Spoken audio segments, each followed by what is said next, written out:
Hello folks, and welcome to Mr. Peacock Square Plays of week number 3, football against the number, coming to you live from Midtown Atlanta. Folks, the tank just rolls on. We are in college football right now, and it feels comfortable, feels familiar.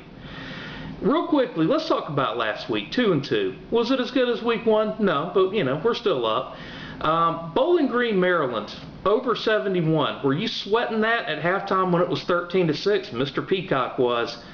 Confidence was a little bit undermining, but Bowling Green came roaring back the big second half, and Maryland chipped in too, and we went, I don't want to say easily over the total, but we went over the total. Pays the same either way. App State catching 18 at Clemson, a little bit disappointed in that effort. Did not cover there. Middle Tennessee catching 35.5 in Tuscaloosa, cover. Felt pretty good about that. And Tennessee, Oklahoma over 63.5, folks. We almost got a real cheap cover on that. I was just praying that overtime would keep on going, but it unfortunately Dobbs with that very ill-advised pass ended the game, and we were still under, so did not catch that one. So 2-2, still a very good strong record overall. And the good news is, folks, I feel great about all 4 of these things this week. We are getting started off. We're leaving our plush Midtown Atlanta studios, folks, and we are going to northern Kentucky, right along the border with the state of Indiana, folks. I've been here before, been there before. I've been to the track there. I've never been to this football stadium. Where? Hold on just a minute, folks. This is Mr. Peacock's 5-star lock of the month for September. You were instructed to bet 2 times the normal amount on the Louisville Cardinals catching 5.5 points at home tonight against the Clemson Tigers. So it's Thursday night is where ranked teams go to die.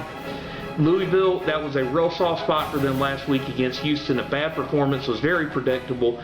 I didn't expect Louisville to actually lose that game, but I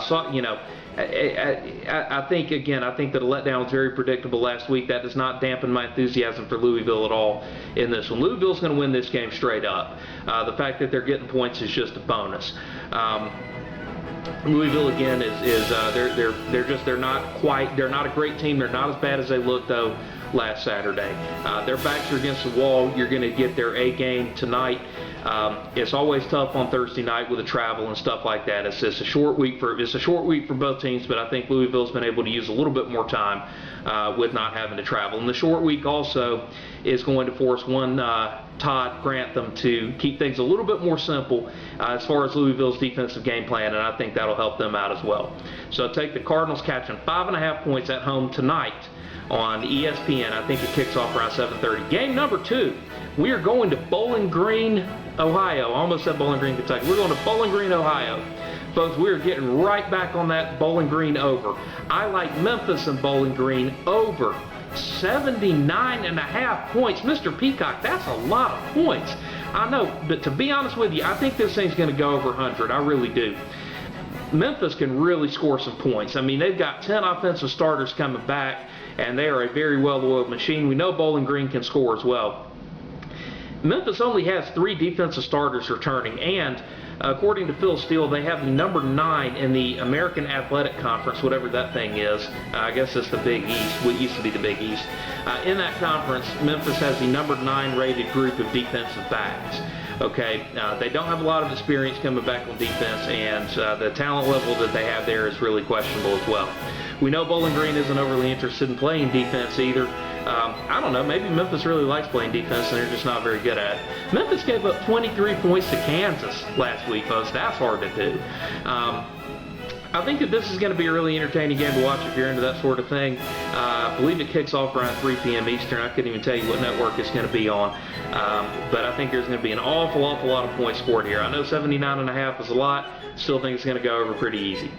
Game number 3, we are going to Bloomington, Indiana, where at 4 p.m., I think, I like the Western Kentucky Hilltoppers catching 1.5 points at Indiana. I think that this is a real good matchup for Western Kentucky. They scored a lot of points last year. They have a lot of guys coming back on their offense.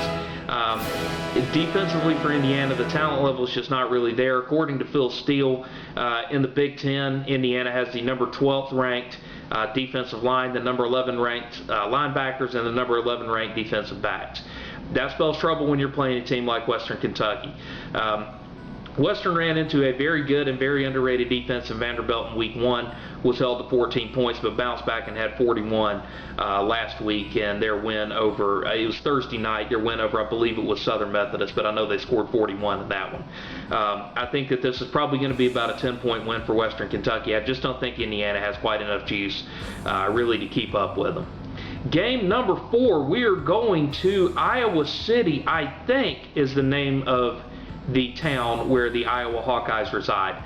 8 p.m. Eastern. I like the Pitt Panthers catching 5.5 points at Iowa. I don't see a great deal of difference in the talent level between these two teams. I think Pittsburgh's getting better defensively with Narduzzi. They had a good effort last week. They're still trying to figure out their quarterback deal, but I think that they're getting closer to doing that as well. Iowa's a little bit of a soft spot for them coming off of their big rivalry win over Iowa State last weekend, folks. You can throw out the records when those two teams get together. These two teams played last year. Iowa won the game. I'm not really putting a great deal of stock in that. Like I say, I don't think that either one of these teams are all that talented. I think that Iowa's talent level is really down a little bit in the Big Ten, and I just like this spot for Pittsburgh. I think that this is a good. I think that this falls at a good place for the Pitt Panthers, and I really like Narduzzi a lot again, and I think that Pitt's defense is going to keep getting better as this season goes along, and I think that they're going to put on a good show on Saturday night. So take the Pitt Panthers catching 5.5. No SEC games this week. I can't remember the last time that's been the case. Turning now to our mailbag. Today's letter comes from Miss Megan in Dunwoody, Georgia, who writes, "Do you work parties?" Well, Megan, you catch me at your local party. Yes, I crank it every day. Haters get mad because I got me some bathing apes. So real quickly to recap, we like, and our 5-star like of the month, folks, you are instructed to bet 2 times the normal limit, and this will count twice on our overall record. I like the Louisville Cardinals catching 5.5 points at home tonight on Thursday night, where ranked teams go to die when they're going on the road. Game number 2, I like the Memphis Tigers and the Bowling Green Falcons playing a football game over a huge total of 79.5 points. Game number 3, I like the Western Kentucky Hilltoppers coming up from wherever they live. I don't even know the name of the town. Going up to Bloomington, Indiana. Western Kentucky catching 1.5 points. And finally, in the underdog plays of the week, I like the Pitt Panthers catching 5.5 points on the road at Iowa. So I wish you the best of luck. Folks, I can't wait to see you again. It'll be next week, Thursday or Friday, like always.